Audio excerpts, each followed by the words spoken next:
Naked truths aren't always pretty.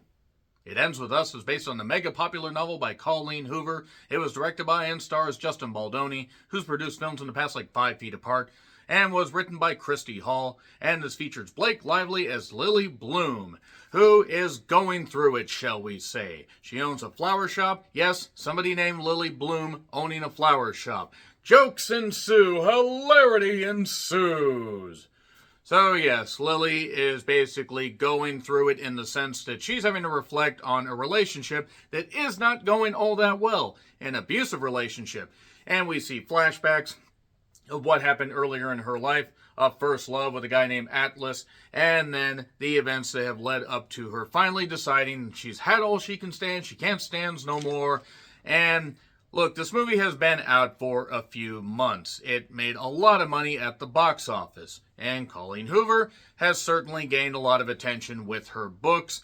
I haven't read any of them because they're not in my wheelhouse, and I fully admit that this particular movie is not in my wheelhouse. Not exactly my cup of tea, not my bread and butter, not buttering my own biscuit, whatever terminology you want to go with. But I heard a lot about it. I was originally going to watch this in theaters, but unfortunately traffic delays and whatever prevented me from doing so, and then other projects got in the way, and now it's on Netflix. I decided to check it out. So yeah, let's talk about some facts and figures. $25 million budget. This opened with twice that $50 million opening weekend. It made just under $150 million for a U.S. and Canada gross, and just over $350 million worldwide. And we basically see through Lily's eyes what she has gone through. And the one thing I do want to say before I dive further into this review, it is never okay to abuse your partner. I don't fucking care what gender you are, what gender they are, age gap, whatever. As long as you're consenting adults and you treat each other with respect and love and admiration, you need to protect your partner the same way they would protect you. And if you do not have somebody with you that matches your energy, matches your soul, whatever cliche you want to go with, you don't deserve that. They don't deserve that. Simple as that. And DV, I'm trying to choose my words carefully here, just in case YouTube wants to censor some things, is something that movies need to be tackling in all honesty. Whether it's a man and a man, a woman and a woman and a man, doesn't matter. And this is something that certainly got a lot of attention. And then you also read up about Colleen Hoover and her son and stuff like that. And also how many of her detractors have knocked how her books are. Again, I haven't read them, but I have listened to and, watched enough videos with, movie reviewers that also read the books that I respect their opinions enough to understand that she makes divisive stuff. And when you achieve a level of success, you are going to end up having some critics.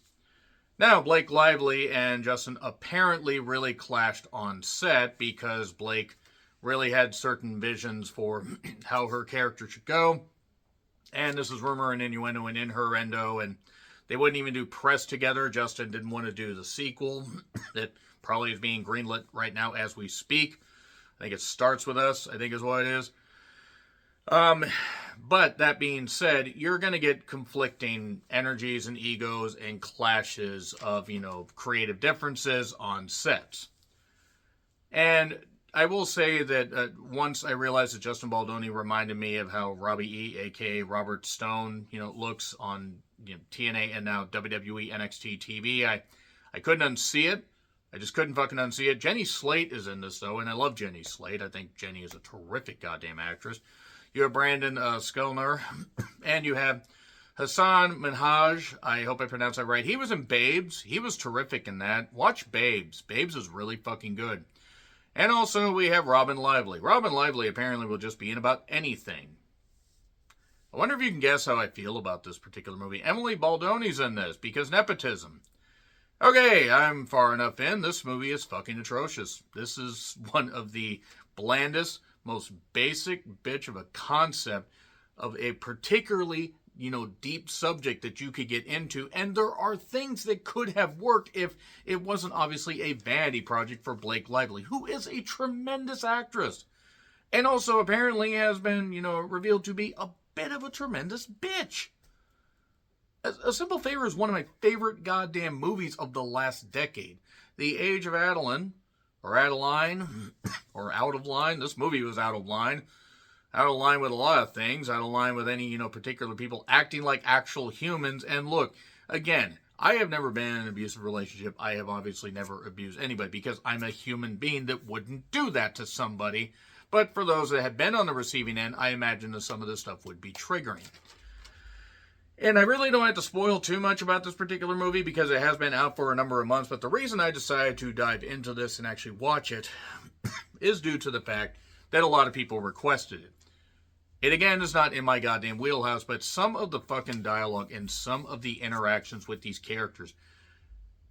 Talent in front of the camera. Alleged talent behind the camera. And the shots aren't even that well composed. Like, in so many, like, slow-mo things, so many montages. If they had cut down on half the montages, this movie could have been an easy hour and 40 minutes. At least it would have been shorter. This is just over 2 hours. Over 2 hours and 10 minutes with end credits. And how does it compare to the book? I don't fucking know. If you've read the book, let me know how it compares to the book. Do you like Colleen Hoover's work? I would love to know that. But that being said, look, nobody deserves to be abused, but this movie basically abused a concept that could have actually worked if anybody actually bothered to try and have sense and present it well. No, they just wanted to present it with bland characters. Blake Lively, who can be good and stuff, barely acting her ass off, and Justin trying to be, the justification, of abuse at the character, I mean. And this just was so insipid and so bland and so bullshit. It was so fucking bad. I'm going to get into spoilers, by the way. This is one of the worst movies of the fucking year. I do not get the appeal. 3, 2, 1, and spoilers. So, her father was also abusive. That is something that is shown in flashbacks and stuff like that. That's why the mom stayed, because it would have been harder to leave. The father has died. The father is, she didn't have anything nice to say about him. 5 nice things to say about the father, and it was a blank napkin, a metaphor for this movie, because I can't think of 5 nice things to say. And then we see how her and Ryle met, that they met, and he's a neurosurgeon, tells a story about a 6-year-old boy that shot his, brother in the head accidentally, and that it was tough to see it, because it was him. And that was revealed at the end, where I'm like, okay, that's not fucking surprising at all. Like, I don't know how, even reading the book, you would be surprised by that, because you could run your own visions in your head. And probably write something better than Colleen Hoover did, because Colleen Hoover, if this is based on any stuff that she came up with, if this is based on any of the dialogue that she had in her book, goddamn, you need to fucking figure out how to actually write like an actual human. And also maybe not cover up for what your son allegedly did. But nevertheless, we see flashbacks with her and Atlas. Atlas was staying at some flop house thing, and she reveals that she actually ended up sleeping with him when she meets Ryle. They meet on a rooftop. They talk about this stuff, and I love Jenny Slate. Think she's tremendous. Think she's hilarious. She wasn't given all that much to do in this particular movie, and I don't expect this to be a happy movie, given the the subject matter. But Jesus, this was laborious. Praise You by Fatboy Slim. That is the second movie inside a week that I have seen with that particular song. The other one was Y2K. Y2K was also complete dog shit. Obviously, this is from the perspective where she is justifying the abuse and not twisting it, but going through it in her head and trying to justify it. And there are times where abuse victims will say it was their fault, it was this, it was that, and do everything except what somebody's actually doing to them. There's also a thing where her and Atlas are together. Atlas was her first. There's talk about an oak tree and planting and stuff like that. An old oak tree where Atlas carved a heart, and it was a heart, it was a heart shape little heart shape she got on her collarbone. And it was a little piece to remember him by as he went off to the Marines. And then years later, he owns a restaurant in Boston, Apparently, it was called Root. I forget what it was called in the book, even though some of that stuff's on IMDb. I mean, things are going to be changed from the book. That is just what's going to fucking happen. Alyssa finds out that her and Ryle are together, that Lily and Ryle are together. She's none too happy, mainly because he's a player. Also, deep down, she knows what he is, but that's her brother. She loves him as her brother, but also knows what he is. And then Atlas, while her and him are on the school bus, and people are making fun of the fact that he's kind of in between homes.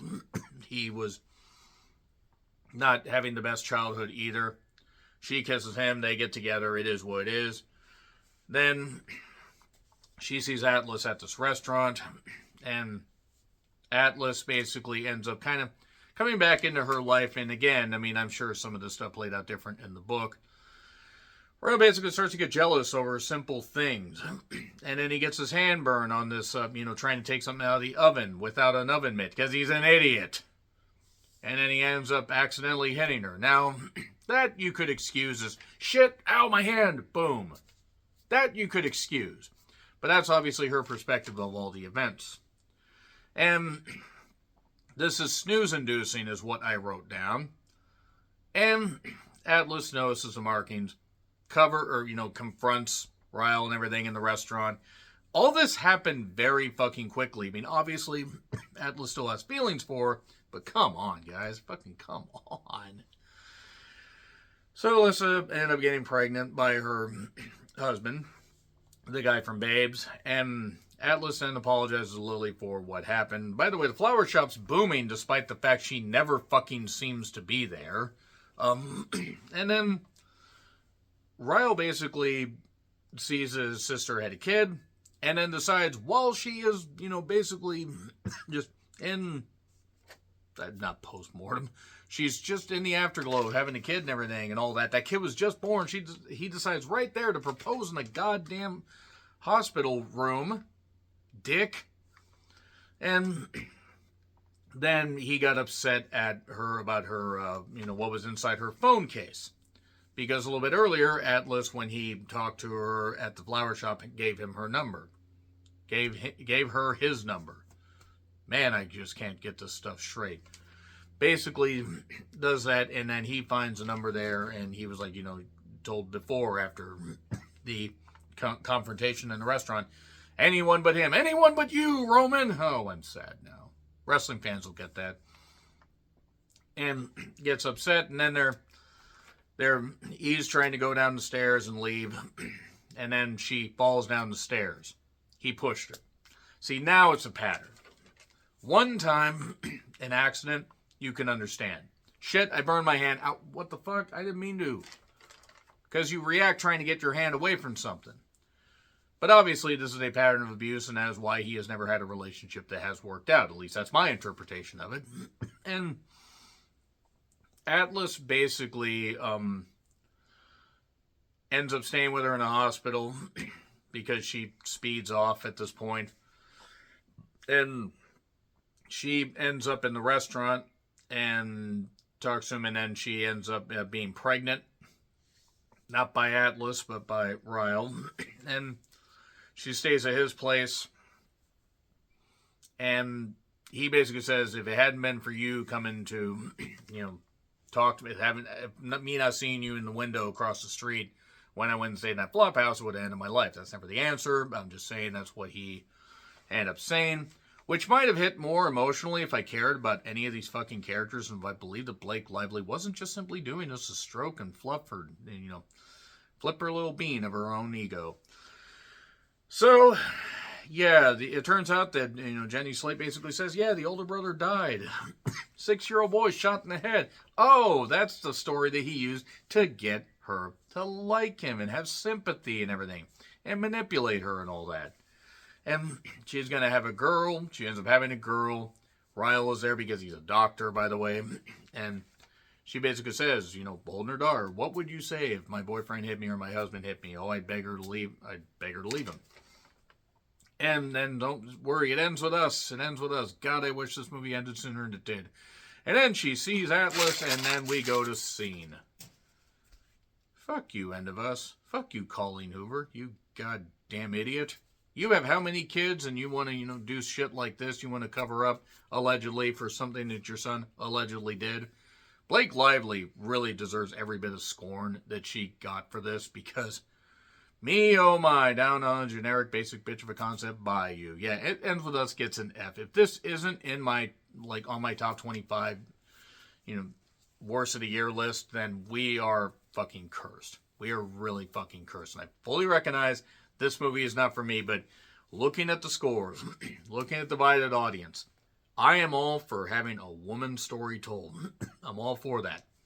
But you cannot tell me this was a good way to present it, because all it basically said was, yeah, we're going to tell it the most insipid way possible. So yeah, F. Anyway, agree, disagree with what I said, like, share, subscribe, Twitter, Letterboxd, and Blue Sky handles in the description. I'm John Rickland. I'll see you soon.